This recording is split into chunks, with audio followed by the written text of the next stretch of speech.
Yo yo yo! Salut les turfeuses! Salut les turfeurs! Bienvenue pour un nouveau pronostic de Benoît Requin! Tout d'abord, je tenais à vous remercier. On a dépassé la barre des 16 300 abonnés. Comment ça fait super plaisir!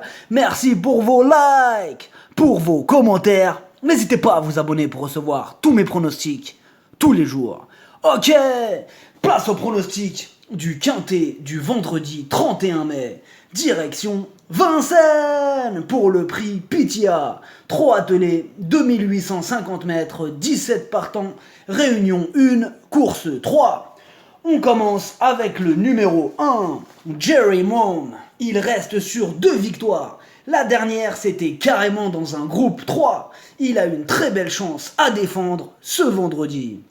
Le numéro 2, Super Nice. Même si cette fois-ci, il monte un petit peu de catégorie, on peut remarquer que ce cheval ne lâche jamais le morceau. Bien placé, en tête, il va encore défendre chèrement ses chances. On le garde.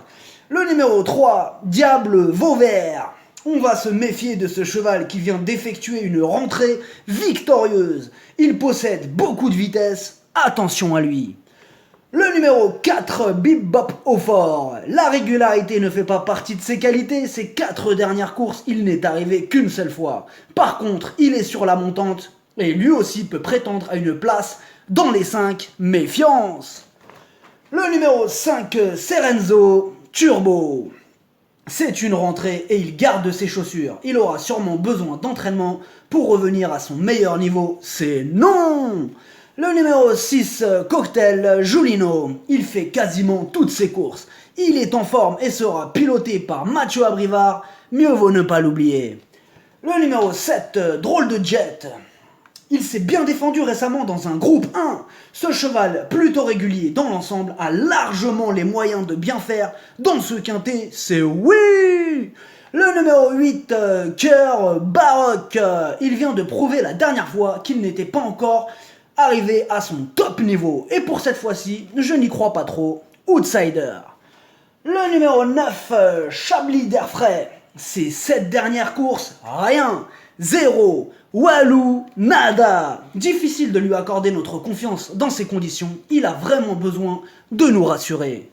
Le numéro 10, Gareth Bocco. Il est en grosse progression. Ces 3 dernières sorties, il n'est pas descendu du podium. A noter qu'il sera déféré des 4 pour la première fois de sa vie. Il garde une belle chance. Le numéro 11, Gross Weight. Il y a un paquet de chevaux à pouvoir prétendre à prendre une place. La preuve avec ce cheval qui vient de renouer avec les bons résultats et qui va encore sûrement tout donner pour accrocher une place. Énorme possibilité. Le numéro 12, Deloro Vedake. Il ne faut surtout pas le juger sur ses 2 contre-performances, car avant ça, il faisait souvent partie de l'emballage final. Avec Eric Raffin au sulky, il ne faut pas le sous-estimer. Le numéro 13, Baladin hongrois. Ce quintet est très ouvert. Lui aussi ne doit pas être condamné sur son récent échec. Car ce jour-là, il se retrouvait à l'arrière à cause de son numéro piège. Il est en plein dans sa catégorie. Il ne va pas se laisser faire. Le numéro 14, Bon Copain. C'est une reprise de contact. Il va probablement avoir besoin de courir avant de retrouver la bonne carburation pour plus tard. Le numéro 15, Cicero Noah. La dernière fois, il devait rendre la distance et a dû se contenter d'une 6e place. Cette fois-ci, les paramètres changent, surprise possible. Le numéro 16, Biluka du Boskai. Sa marge de manœuvre commence à se réduire, mais elle donne toujours son maximum et elle aussi va tout donner pour intégrer la bonne combinaison. Grosse méfiance. Le numéro 17, Clark Soto. Il reste sur 4 échecs. C'est pas très rassurant. Il aura besoin d'un parcours sur mesure pour espérer accrocher une petite place. Outsider. Le pronostic, ça donne 3, As, 7, 12, 10, 6, 2, 11. Cheval de complément le 13. Si jamais il y a un autre nom partant, ça peut arriver le 16. Merci d'avoir suivi cette vidéo. N'hésitez pas à vous abonner pour recevoir tous mes pronostics tous les jours. Les jeux d'argent sont dangereux à consommer avec modération. Bonne chance, chopez-le moi. Ciao.